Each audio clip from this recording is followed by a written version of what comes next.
Well, Oklahoma's population is on the rise, but the number of daycare centers across the state is shrinking significantly. In fact, the number of licensed daycare facilities in the state is down nearly half since 2005. News on 6's Lori Fulbright found out the decrease is hurting families as well as businesses.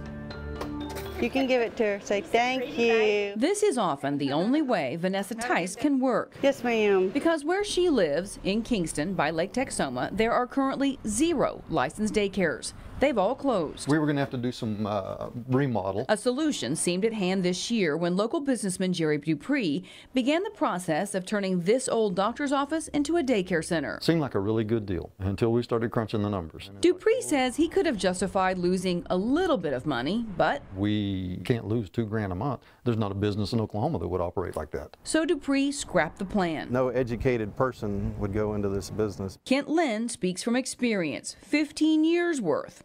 He says increased regulation and decreased funding have made it hard for daycares to break even, especially those serving low-income families. He had to close a center last year because of low attendance. The parents just couldn't afford their co-payments so they could bring their kids. They wanted to, but they just couldn't afford it. In 2005, there were 5,887 licensed daycare homes and centers in Oklahoma. As of last summer, that number was down to 3,321. That's a 43% decline. There are 21,000 fewer daycare slots today than 12 years ago, and an estimated 300,000 kids in Oklahoma now without access to child care. Who's looking after those kids? Unregulated facilities. And in that point, you have to wonder about the quality of care. Unregulated or unlicensed daycare centers are, with some exceptions, illegal in Oklahoma. Since 2013, DHS has received 682 complaints of unlicensed child care operations. In 280 of those cases, that complaint was substantiated. In 9 cases, a child died.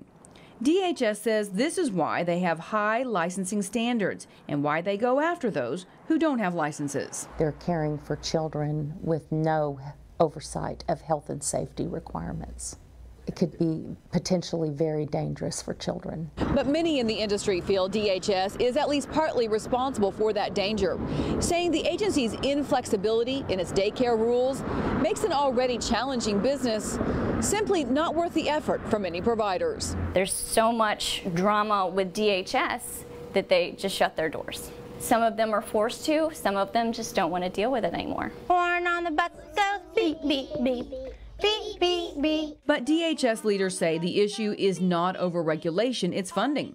Oklahoma's child care subsidies, which go to about 31,000 children, are only half the market rate, and they haven't been raised in a decade. I really look to the legislature to fund us properly, and if we receive what we need, we could help more families and we could help child care providers stay in business. Or open a new one. It's not going to work. We can't do it. You know, not unless something changes. Of course, we'll be watching. For 6 Investigates, I'm Lori Fulbright.